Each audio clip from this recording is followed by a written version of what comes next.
Bon matin, c'est l'heure de mon émission hebdomadaire, le réveil pédagogique. J'ai essayé de penser à un titre en anglais, puis j'arrive pas à en trouver un. The Teacher's Wake-up Call, ça a l'air un peu comme mauvais augure.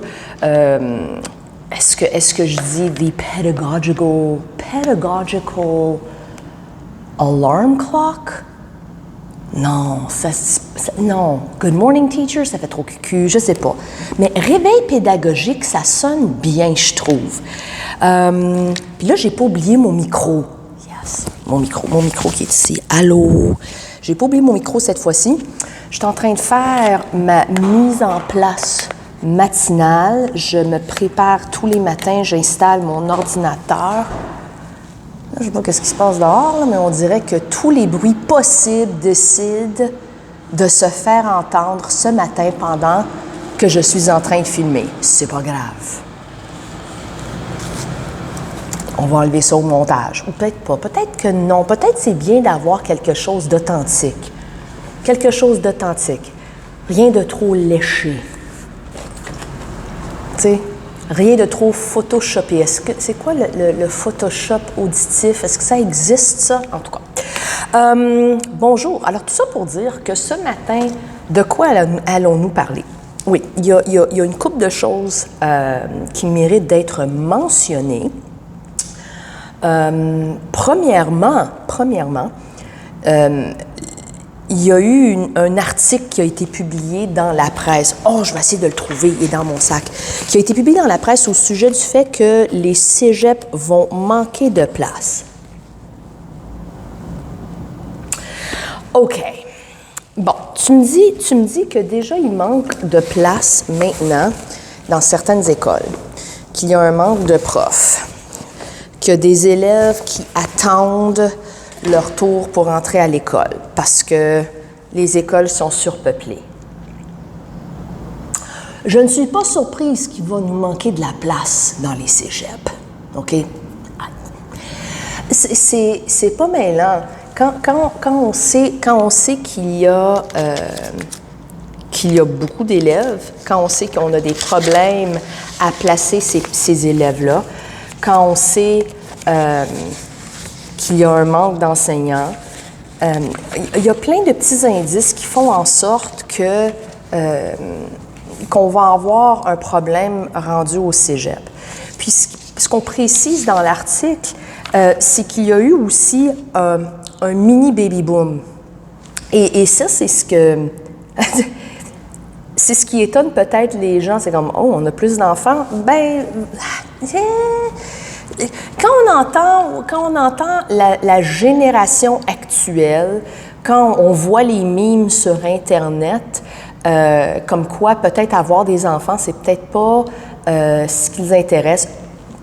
C'est pas le cas des élèves qui sont en ce moment à l'école primaire ou au début du secondaire qui vont se retrouver au cégep dans quelques années. Donc, on dit que plus de 40 000 élèves supplémentaires débarqueront sur les bancs des cégeps d'ici 2029.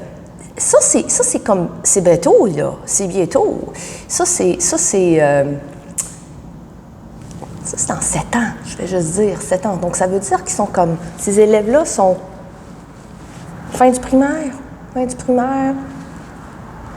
début du secondaire. Puis là, il faut aussi comprendre qu'il y a aussi des adultes qui décident de retourner au cégep. Donc, c'est pas juste les jeunes, des adultes qui veulent rediriger leur vie, leur carrière, puis ils se décident, ben moi, je vais aller au cégep. Veut pas, il va avoir un blocage sérieux. Puis quand on entend ce que le gouvernement actuel voudrait faire pour remanier les cégeps, vous ne fessez pas sur le bon problème ou le bon clou. Comme prenez votre marteau, là, puis réparez les problèmes les plus évidents. Okay? Puis non, c'est pas la sauvegarde de la langue française. Je ne suis pas en train de dire que sauvegarder le français n'est pas une bonne chose, ce n'est pas ça que je suis en train de dire, mais il y a d'autres bobos à penser en premier. Puis ça, c'en est un. Parlant de bobos à penser, en Alberta, puis moi qui pensais qu'on se plaignait au sujet du curriculum puis des problèmes qu'on a avec certains cours, notamment le cours d'éthique et culture religieuse et le futur cours, la citoyenneté. Bien hâte de voir ça. Mais Alberta a ses propres problèmes. Apparemment, c'est pas apparemment, c'est comme c'est vrai, là, ça a été dans les nouvelles.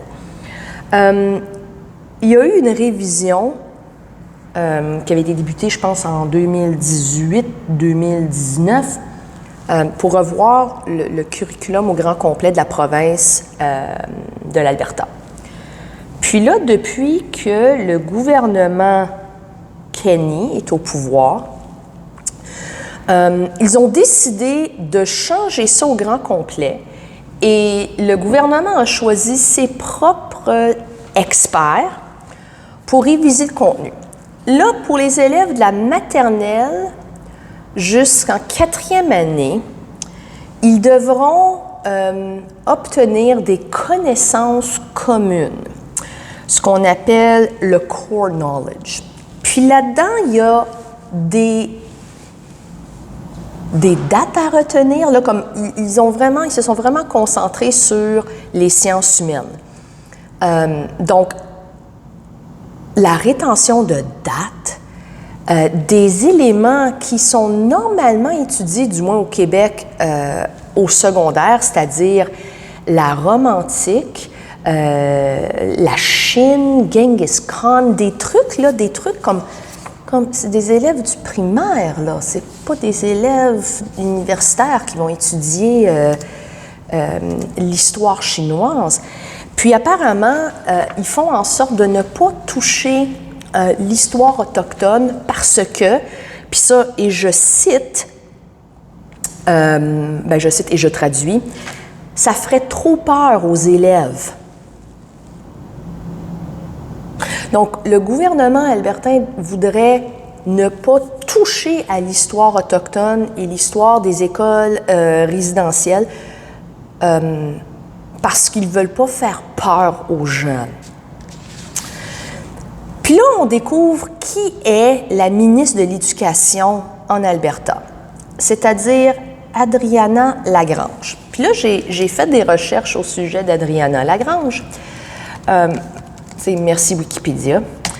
Adriana Lagrange, parce qu'il faut faire attention quand tu fais des recherches, parce que tu pourrais te trouver sur des sites web où les personnes la blasent carrément, puis c'est pas ça que je voulais avoir comme information. Je voulais avoir une information neutre. Oui, je sais, n'importe qui peut faire comme... peut modifier une page Wikipédia, mais disons, je ne veux pas aller sur le site web du syndicat albertain des profs pour savoir qui est Adriana Lagrange, parce que ça pourrait être une opinion un peu biaisée. Tu sais, je joue l'avocat du diable. Puis là, je me dis, OK, c'est qui Adriana Lagrange? Peut-être elle a une formation qui nous permettrait de bien comprendre pourquoi elle fait ces changements-là, puis pourquoi elle veut modifier le curriculum à ce point-là. Non, elle n'a aucune formation en éducation. Non, excuse-moi. Elle n'a pas été spécialiste en éducation primaire, élémentaire. Elle a travaillé avec des élèves qui avaient des troubles de comportement et des troubles de développement dans un genre de centre de réadaptation. Donc, elle n'a pas vraiment travaillé dans une école, elle a travaillé dans des centres de réadaptation. Et c'est... Tu sais, je me dis, si tu vas devenir ministre de l'Éducation, faudrait au moins que tu aies œuvré comme prof, peut-être, ou tu as travaillé, ou tu as eu certaines connaissances, ou tu as un background en enseignement, en éducation. Ça ne veut pas nécessairement dire que si tu as été prof, tu es un bon ministre de l'Éducation. Oui, je sais ce que vous allez dire, oui. Mais des fois, ça peut aider. Ça peut aider. Je ne suis pas ici pour dire que Roberge a fait de mauvaises décisions. Je ne suis pas ici pour dire ça, là, parce que il y a quand même eu des décisions qui ont été prises qui étaient bonnes. Par exemple, la décision de diminuer la valeur, la pondération des examens cette année, éliminer les examens l'année passée, ça a été des bonnes décisions et compte tenu du contexte, compte tenu des problèmes qu'on a vécus, c'est bien. Donc, ça ne veut pas nécessairement dire que tu es prof, que tu as travaillé dans le domaine de l'éducation, que tu vas être un bon ministre d'éducation. Non. Être ministre d'éducation, c'est complètement différent, mais ça, on pourrait en parler longuement. Non! Encore, c'est authentique, la lumière décide de s'éteindre pendant ma vidéo. Hey, on va la rallumer! Je vais essayer de ne pas modifier ça, de ne pas enlever ça au montage. Je veux garder ça tel quel. C'est authentique. Cela étant dit, Adriana Lagrange, elle se fait sévèrement critiquer que le curriculum a été modifié pour répondre à des besoins d'un gouvernement conservateur, d'un gouvernement qui ne veut pas reconnaître certaines réalités, certaines vérités, non seulement des vérités pédagogiques, comme des élèves au primaire, là, ils vont pas être capables de retenir les dates qui ont été énumérées, là. Puis là, je parle comme d'une trentaine de dates différentes, des guerres, des conflits, des combats qu'ils ont dû, que certaines nations autochtones ont vécu, ou des guerres en Europe. C'est le primaire, c'est l'apprentissage ludique. Allô? Puis c'est assez évident, juste à partir des quelques lectures que j'ai faites, que le gouvernement albertain cherche à contrôler ce qui se passe dans les salles de classe et ne fait pas confiance à leurs profs. Puis aucun enseignant qui œuvrent en ce moment dans le milieu ont été choisis pour réviser le curriculum. C'est uniquement des spécialistes qui ont été choisis par le gouvernement, donc ils ont quand même là, une opinion biaisée là. Mais les experts qui se sont exprimés sur les changements mentionnent que c'est, puis là je vais le dire en anglais, changes that are regressive, racist, unsupported by research, and would put Alberta's school curriculum vastly out of step with most of North America. Puis ça c'est sérieux, parce que déjà, it's Alberta. On rit un peu de l'Alberta, ou bien est-ce que c'est la Saskatchewan? En tout cas. Mais je veux pas dire qu'on se moque de l'Alberta, mais veut pas, il y a déjà un peu de moquerie aux dépens de cette province-là, puis ça n'a rien à voir avec la réforme du curriculum dans cette province-là. Et l'autre détail capital, c'est qu'il y a une hausse des absences des élèves due à la COVID. Écoute, je ne suis pas experte en médecine, OK? Je ne suis pas experte dans la transmission des épidémies et des virus, mais je peux vous dire une chose, puis n'importe quel prof pourrait vous le dire. Tu veux transmettre un virus rapidement? Viens dans une école, OK? Tu veux attraper la gastro rapidement? Viens dans une école. Tu veux attraper un rhume rapidement? Viens dans une école.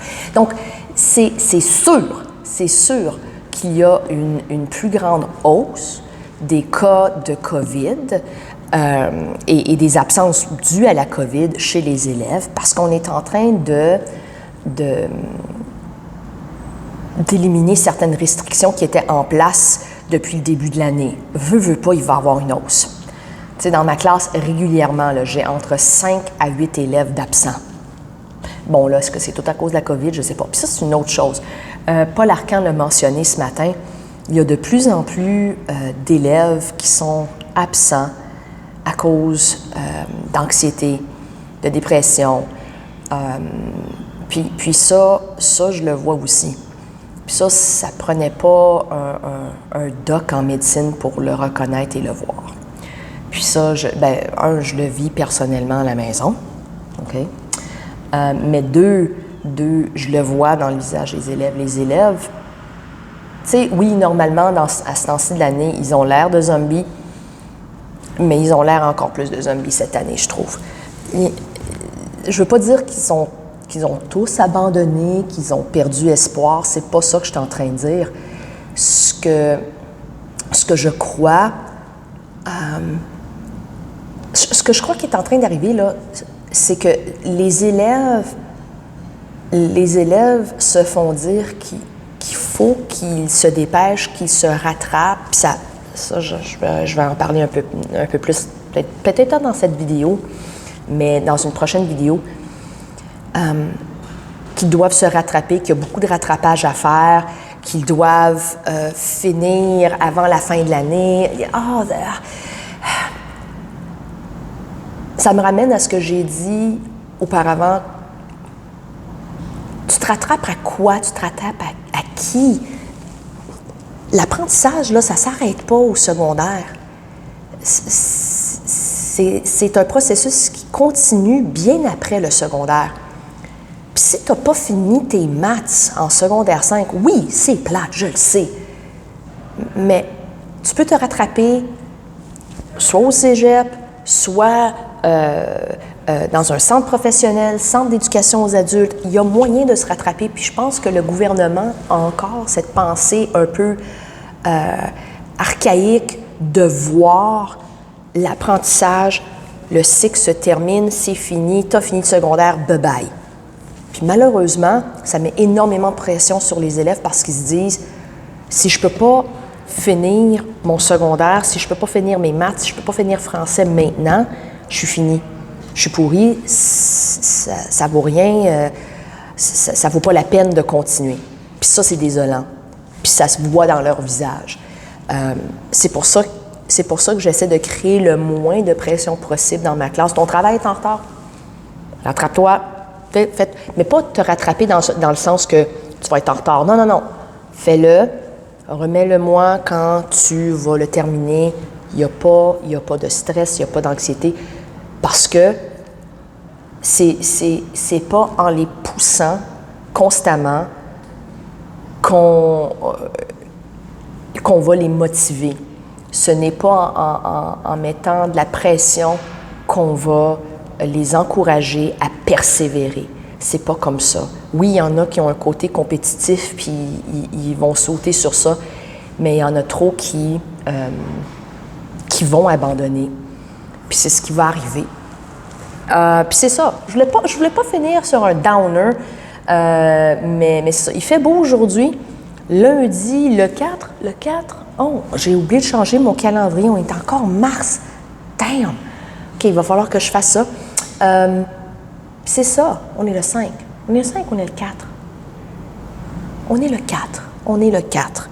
Ça paraît qu'on est lundi matin puis que je n'ai pas encore fini mon café. Sur ce, mesdames et messieurs, bonne journée.